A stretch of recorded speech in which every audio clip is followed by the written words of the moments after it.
So in this video, we're going to cover a tragic incident whereby a Bank of America employee passed away due to being overworked. This employee was a former Green Beret. Essentially, they moved from the military to the banking sector to work in investment banking. He had a strong work ethic, high tolerance for stress, and he managed to deal with the stress within the military, right? Where your life is at threat. And, as covered in this description, when you're at war, of course, you're dealing with poor sleep, constant exposure to elements, military gunfire, your life's constantly at threat. But he managed to do that. But when he moved on to the finance industry, after just 1 year, he actually passed away when he had to work 80 to 100-hour work weeks, right? His name was Leo Lucanus, and this article covers it in a bit more detail. So it's quite an interesting dynamic. How stressful is the banking industry that can cause someone to effectively lose their life? And this is him with his family. So he unfortunately passed away, and many of his, family members and kids, of course, were upset about this. And it just goes to show how ridiculous the work culture is. Here it says, one junior banker at Bank of America said that Lucanus' death, he's passing away. I think we all would want some acknowledgement about what happened, at least not a complete dismissal about the fact that it could have been work related. See, companies will completely disassociate themselves from an employee passing away. Of course, it's not their fault, even though they were working this person beyond the work hours they should have been. These banks sometimes institute a maximum 80-hour work week for these investment banking jobs, and they have worksheets that people have to maintain. But, he was working over that. He was working 100 hours like many people do, and they don't document this. And these bully type of manager tactics encourages people just to work like 24/7 the whole day, right? And it becomes ridiculous.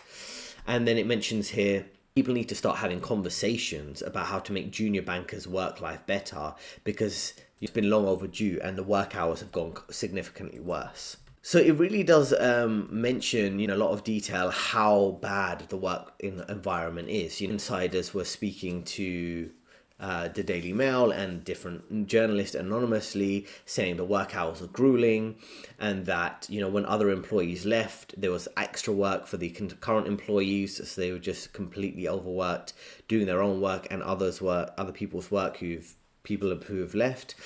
And it also talks about this very interesting case where this individual who passed away, he could tell he was being overworked, and he asked for reduced hours and even opportunities to work from home. He's willing to take a pay cut. And it really does show you how companies are just kind of ruthless. They talk about flexible working in different formats. Oh, well, we allow some people to work from home. We have, all these different type of optionality, but typically that's not really offered to employees. I see a lot of flexible working getting approved for career women who have kids. They might get compressed hours so they can work 4 days a week and have 1 day a week to spend with their family. So it really does make you think, to what extent do you actually have this type of flexible working that they talk about, or any type of decent working hours. And so basically we've got another case it mentioned here, anonymous banker who worked at Bank of America and quit their job after a year of working regular 100-hour work weeks. They were having no support for exhaustion and burnout. It got to the point where I would wake up and immediately feel like I need to throw up. My mental health was really bad. I feel very unsupported by my team. And then, this is the type of situation that people are pushed into, right? They just want to provide for their family. They want to earn a decent income. And all of a sudden, you cost them their life. And you can see some of the family photos here. There's an important point here. It says, on LinkedIn, he described himself as an investment banking associate, leveraging a decade of experience as a Green Beret, leading high-performance teams in volatile, complex, and ambiguous environments. So again, this is the type of corporate speak, and I'm not knocking him, but it just shows you how, when we say volatile, complex, and ambiguous environments, it's kind of shorthand for what he did as a Green Beret, but also working in investment banking, where you're dealing with volatile power players in the finance industry who can bully you. You're dealing with ambiguous environments in the sense of unpredictable demand from clients and long work hours, essentially. So it really is just kind of corporate speak for being overworked and being able to tolerate that level of overwork. And then it ends this paragraph with, ends this article with, Leo was dedicated to everything he did. He never settled for good enough. He was always setting the example and held himself to high standards, prioritizing the team and the mission success over himself. he always fought to defend what was right. But, it really makes you think. He's fought to defend what was right. He's naturally a hard worker, did well in the army for over a decade. Really teaches you to value yourself, your life, and your personal interests over the interest of a company. Some of these companies in investment banking, they want to hire former military guys because these military guys are super committed, disciplined, high achieving, can deal with that high pressure tolerance. But what ends up happening is some of these guys, they don't realize they become a sacrificial lamb to the company, right? The same way they're expected to sacrifice them for the country in the military. The company will exploit this type of mindset and try to exploit you for the company's benefit, which, of course, is completely ridiculous because it's not like you're sacrificing yourself in an honorable way to help a company. So then we move on, right? So that was May 2024. Now this is October 2024. Now the manager who managed this Green Beret, who was working in Bank of America and working long work hours and passed away, the manager himself actually looks like he's suffering some kind of consequences and backlash internally, whereby, the manager essentially could not oversee that particular team within the department anymore. That was overseen by other managers. So essentially, it's a good that they typically take within corporations sometimes, where they want to minimize their legal risk, because this manager had a reputation for overworking employees, not the strictly enforced 80-hour work week. The manager here was actually expecting them to work even more, like I say, the 100 hours. So he was really exploiting them. So it says here, Gary Howe, who was a manager here of Bank of America's Financial Institution Group's team, had been known not to strictly enforce the 80-hour work week. In the weeks prior, the employee, the Green Beret Lucanus, complained about the amount of time he had been working and considered asking for a 10% pay cut in return for fewer work hours. But that he was rejected, essentially, right? So if you've got people like this, and that's the employee that passed away. But sometimes you see these type of characters and they have this kind of professional demeanor, and they're kind of like ruthless psychopaths, right? They'll really take advantage of people to the point that they pass away. It says here, now this manager, Howie, has had his oversight of the division stripped, with some suggestions he might be pushed out the company to leave entirely. And then those who had worked with him, they have a particular feedback that they've shared anonymously, right? Those who had worked with him, it says at the bottom of the screen here, those who had worked with this manager, Howie, at UBS criticized his management style and the long hours required for tasks that included assembling pitch books, often for deals that never materialized. And this is a good point here, right? So this manager had a long history of these work practices at two banks, and it took an employee to pass away before any bank decided to kind of rein in this manager and his kind of bully tactics to overwork employees.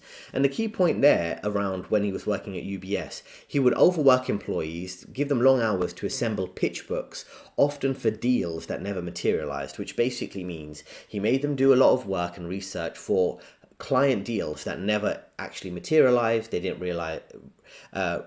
they didn't end up generating any profit, generating any income for the company. So it just basically is overworking people for no reason. He should have been more strategic with how he uses his resources, like any intelligent human being, instead of overworking them to act like slaves. It's completely ridiculous. And then it mentions this particular employee, the Leo Lucanus, the Green Beret. He passed away just days after completing a $2 billion merger between UMB Financial and Heartland Financial. So it goes to show this guy just participated in completing a $2 billion merger, of course with team members who also worked on it. But what was his cut of the deal, right? He might have been a multimillionaire based on, working those kind of long hours in investment banking, having his experience in Green Beret and things like that. But, if you're working on a $2 billion merger, you might be able to put your name on it on your CV as you worked on this, but you're not really getting a big cut of it. You're not getting anything close to that. So why would you overwork yourself to extent? The big money is being made by those senior managers, like this guy who's pushing these employees to overwork themselves, and the company itself. So it just really makes you see, when you see how much money you're making for the company and how little you're getting, it really makes you rethink, should you be exploiting yourself to this extent? Now I'm going to end with a more lighthearted take from these comedians who actually covered this type of work culture in a bit of detail here. And being a Green Beret. What's a Green Beret? It's like the fucking super like elite military dudes or whatever. And like I think they're are they in the Navy? I don't know. And then he came back and he was like a shark. It's like a fucking main dude. And then he came back, started working because they love hiring these like high performing military dudes. And then working at like Goldman Sachs killed him. It's like crazy. He was working like these guys are like 120 hours a week. And the problem is they set it up where they're like, yeah, you know. It's you only have to work 100 hours, like, and they say like especially with like these junior guys because you get paid like $250,000 a year, like entry level. Yeah.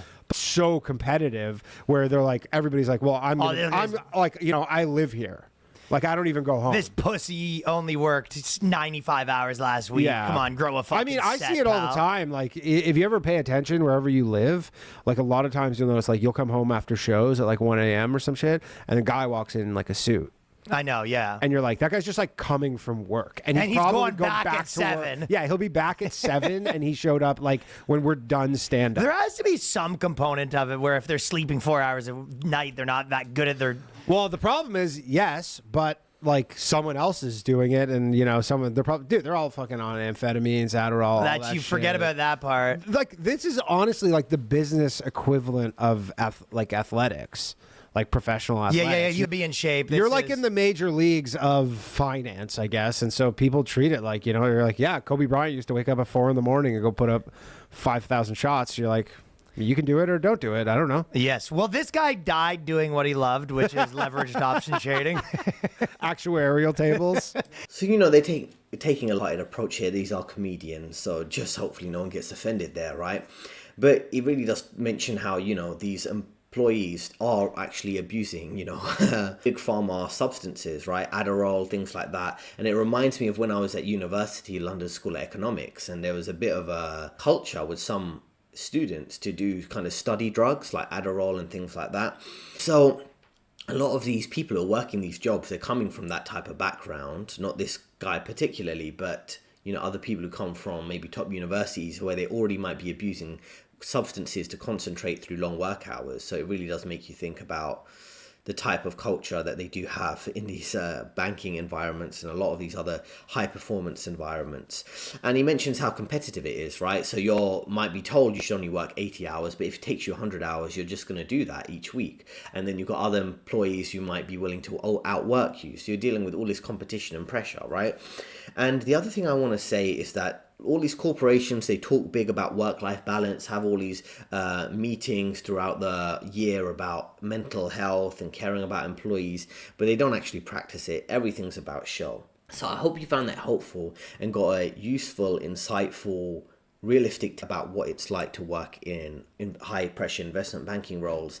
And these guys mentioned, you know, there are... in those type of roles, they might be getting paid $250,000. So it is a lot of money, but if it costs you your life, is it really worth it? Now, I'm someone who's worked in finance for over 10 years, Goldman Sachs, Morgan Stanley, and many other banks. I can offer you direct career advice to help guide you through any of your corporate challenges, difficult managers, things like this.